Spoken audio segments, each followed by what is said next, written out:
નામમાં જ તમે કહી દીધું કે ડિહાઇડ્રેશન. આપણે જાણીએ છીએ એમ આપણું શરીર 70% પાણીનું બનેલું હોય છે. જ્યારે શરીરની અંદર આ જે પાણીનું પ્રપોર્શન હોય એ હોવું જોઈએ એના કરતા ઓછું થાય, ડિહાઇડ્રેટ, એને આપણે જુદું કરીએ તો હાઇડ્રેશન ઓછું થઈ જાય તો એને ડિહાઇડ્રેશન કહેવામાં આવે છે. યુઝ્યુઅલી ગણતરી કરીએ તો 50 ml પર કેજી હિસાબથી માણસે પાણી પીવું જોઈએ. અને એક્ઝામ્પલ રીતે આપું તો સપોઝ 60 kg નું 60 કિલોનું કોઈ માણસ હોય તો 60 into 50 એટલે 3000 ml એટલે 3 લીટર જેટલું પાણી યુઝ્યુઅલી ઇનફ હોય છે. બટ બેર મિનિમમ જે વોટર રિક્વાયરમેન્ટ દિવસની હોય એ 1.5 થી લઈને 2.5 લીટર સુધીની હોય છે. આટલા પાણીથી જે બોડીના અમુક ફંક્શનો છે એ મેન્ટેન રહેતા હોય છે. એટલે બેર મિનિમમ 1.5 લીટર, બટ આઈડિયલી 2.5 થી 3 લીટર જેટલું પાણી દરેક વ્યક્તિએ પીવું જોઈએ. ડિહાઇડ્રેશન કીધું એમ કે પાણીનું શરીરમાંથી ઘટી જવું, એટલે ફર્સ્ટ એન્ડ ફોરમોસ્ટ પહેલું જે કારણ છે કે જે પાણીનું ઇન્ટેક જેના લોકોમાં ઓછો હોય એ લોકોને ડિહાઇડ્રેશન થઈ શકે. અત્યારે ઉનાળાની સિઝન ચાલી રહી છે, આપણે અત્યારે એપ્રિલ મેના મહિનામાં વાત કરી રહ્યા છે, તો અત્યારે જે એટમોસ્ફિયર ટેમ્પરેચર છે કે જે વધારે રહેતું હોય છે, જેને લીધે બોડી સર્ટેન એવા ચેન્જીસ કરતું હોય કે જેનેથી આપણું બોડીનું ટેમ્પરેચર મેન્ટેન થાય અને એના માટે આપણને વધારે પરસેવો થાય કે જેની અંદર આપણું વોટર લોસ વધારે થઈ શકતું હોય છે. એવા કારણો કે જેમાં વોટર શરીરમાંથી વધારે પ્રમાણમાં બહાર જતું હોય તો એવા લોકોને ડિહાઇડ્રેશન થવાના ચાન્સીસ હોય છે. અમુક લોકો અમુક બીમારીથી પીડાતા હોય, જેમ કે ડાયાબિટીસ અને સર્ટેન રિનલ અથવા કિડની રિલેટેડ ઇસ્યુઝ કે જેની અંદર ક્યારેક વધારે પ્રમાણમાં યુરિન બનવાની પ્રોસેસ થતી હોય છે. પેશાબ વધારે થવાને લીધે પણ શરીરમાંથી પાણી વધારે પ્રમાણમાં બહાર નીકળવાથી અને એની સામે પૂરતું પાણી શરીરમાં ન જવાથી ડિહાઇડ્રેશન થઈ શકતું હોય છે.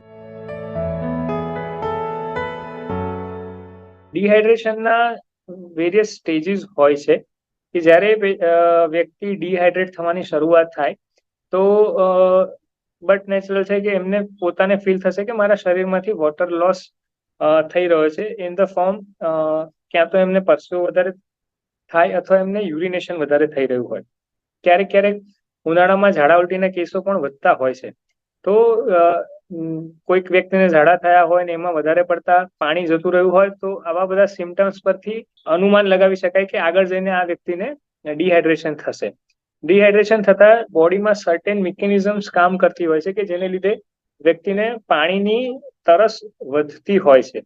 એટલે તરસ વધારે લાગવી એ એક નિશાની છે કે માણસ ડિહાઇડ્રેટેડ છે. શરૂઆતના સ્ટેજીસમાં વ્યક્તિની ચામડી વોર્મ એટલે કે હુંફાળી હોઈ શકે છે, પણ જેમ જેમ શરીરમાં પાણીનું પ્રમાણ ઓછું થાય એમ શરીરના મહત્વના ઓર્ગનોને બ્લડ મળી રહે એ માટે ચામડીનું બ્લડ સપ્લાય ઓછો થવાથી માણસ ઠંડુ અથવા માણસના હાથ પગ ઠંડા પડી જવા અથવા એકદમ સુસ્ત પડી જવા એવું ફીલ થઈ શકે છે. જો વોટર લોસ વધારે થાય, પાણી વધારે પ્રમાણમાં શરીરમાંથી નીકળી જાય તો જે મહત્વના ઓર્ગન છે જેમ કે કિડની, હાર્ટ, બ્રેઇન, લીવર એ બધાના બ્લડ સપ્લાય ઓછા થવાથી એને રિલેટેડ સિમ્ટમ્સ, એને રિલેટેડ ચિહ્નો જોઈ શકાય. જો મગજને બ્લડ ઓછું પડે તો માણસ થોડી બેભાન અથવા સુસ્તીની હાલતમાં જઈ શકે અને એક્સ્ટ્રીમ ડિહાઇડ્રેશનમાં માણસ અનકોન્શિયસ પણ થઈ શકે.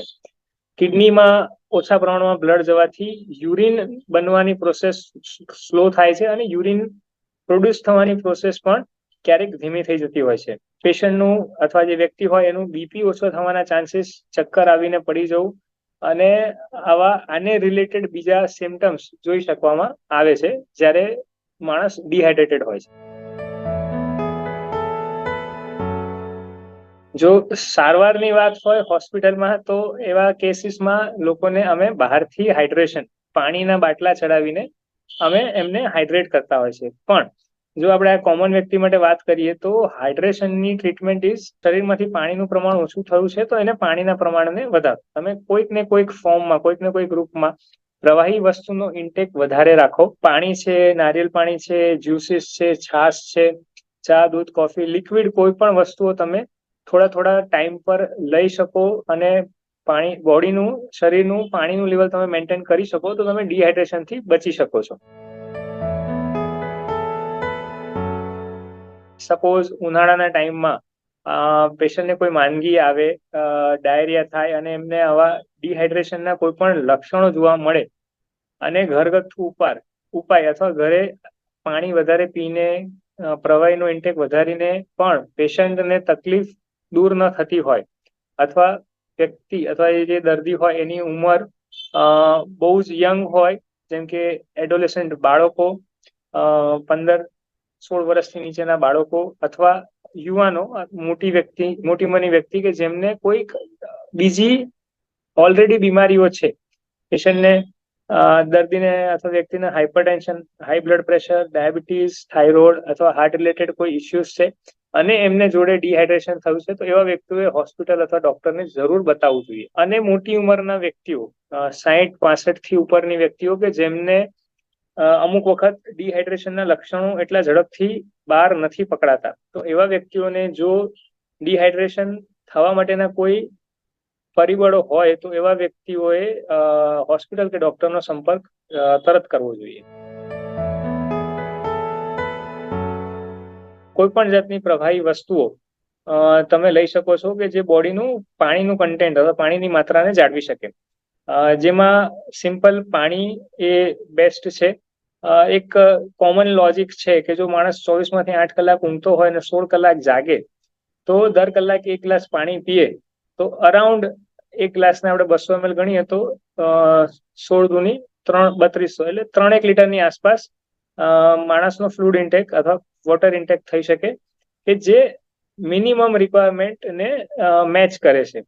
આની સાથે પ્રવાહી કોઈ પણ વસ્તુઓ કે જેમાં નારિયેળ પાણી છે, જ્યુસીસ છે, છાશ છે, ઉનાળાની સિઝનમાં બાફલો મળતો હોય છે અથવા કેરીનો રસ છે અથવા કોઈ પણ જાતના બીજા દૂધના પ્રોડક્ટ, મિલ્ક શેક અથવા ચા, કોફી, કંઈ પણ લિક્વિડ કોઈ પણ વસ્તુને તમે લઈને હાઇડ્રેશન અથવા તમારું પાણીનું લેવલ તમે મેન્ટેન કરી શકો છો. ખૂબ જ અગત્યનો સવાલ છે અને હવે મે આવશે, નજીક આવશે એટલે એમ ગરમી પણ વધશે, એટલે જો તમને આવા ડિહાઇડ્રેશનના કોઈ પણ ચિહ્નો જોવા મળે અને તમારે આઉટડોરમાં બહાર, ઘરની બહાર અથવા બહારના એરિયામાં તમારે કામ કરવાનું હોય તો બને ત્યાં સુધી એવા કપડાઓ પહેરવા જોઈએ કે જે પ્રમાણમાં આખા શરીરને ઢાંકતા હોય, જેથી તમારે પરસેવો વધારે ન થાય અને તમે ડિહાઇડ્રેટેડ ના થાવ. અને સાથે સાથે કપડાઓ નરમ અને સુતરાઉના કે જે પહેરવામાં ઇઝી હોય કે જેથી હવાનું સર્ક્યુલેશન પણ મેન્ટેન થઈ શકે અને તમને હાઇપરથર્મિયા પણ ન થાય. પ્લસ બને ત્યાં સુધી બપોરનો ટાઈમ કે જ્યારે ટેમ્પરેચર મેક્સિમમ હોય છે ત્યારે બને ત્યાં સુધી બહાર જવાનું ટાળવું જોઈએ, પાણીનો ઇન્ટેક વધારે રાખવો જોઈએ અને એક્સરસાઇઝ, પર્ટિક્યુલરલી જે લોકો જીમિંગ કરતા હોય છે અથવા બીજી કોઈ એવી સ્પોર્ટ્સ રમતા હોય છે તો બને તો એવા ટાઈમ પર એ વસ્તુઓ ન કરવી જોઈએ કે જ્યારે ટેમ્પરેચર મેક્સિમમ અથવા નિયર મેક્સિમમ હોય છે. યુઝ્યુઅલી બપોરના 12 વાગ્યાથી 11-12 વાગ્યાથી લઈને સાંજના 3-4 વાગ્યા સુધી. બને તો વહેલી સવારે અથવા મળસ કે સાંજના ટાઈમે તમે એક્સરસાઇઝ કરી શકો છો. તો તમને ઓલરેડી ડિહાઇડ્રેશન હોય, જે વસ્તુ નથી કરવાની એ એક્સેસિવ શ્રમ નથી કરવાનો અને પાણી પીવાનું નથી ભૂલવાનું. તમે જો પ્રવાહીનો ઇન્ટેક ઓછો કરશો અને સાથે ડિહાઇડ્રેશન હશે તો તમારી શરીરને ક્યારે નુકસાન થશે એ તમે પ્રેડિક્ટ નહીં કરી શકો. અને તમને જો એવા કોઈ લક્ષણો દેખાય કે તમે ઘરે ન મેનેજ કરી શકો તો તરત તમારે ડોક્ટર અથવા હોસ્પિટલનો સંપર્ક કરવો જોઈએ.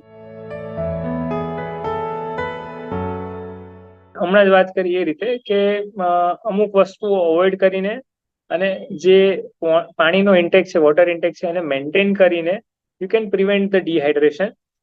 નાના બાળકોને ખાસ, હવે ઉનાળાની સિઝનમાં સ્કૂલો બંધ હશે, લોકો રમવા જતા હોય તો એમને કોના ટાઈમે અવોઇડ કરવાનું, એવી ઇન્ડોર એક્ટિવિટીઓ કરાવવી જોઈએ કે જેથી એ લોકો એક્સેસિવ હીટને એક્સપોઝ ન થાય. જે લોકોને બહાર જ કામ કરવાનું હોય છે તો સર્ટેન પ્રોટેક્ટિવ ગિયર અથવા એવા કપડાઓ પહેરીને તમે તડકાનો એક્સપોઝર ઓછો કરીને ડિહાઇડ્રેશન થતું અટકાવી શકો છો. અને સાથે સાથે જેમ બધી જ વસ્તુમાં ઇન્ટેક તમે વ્યવસ્થિત રાખશો, તમારો લોસ એ કમ્પન્સેટ થશે અને તમને એના ચિહ્નો નહીં આવે.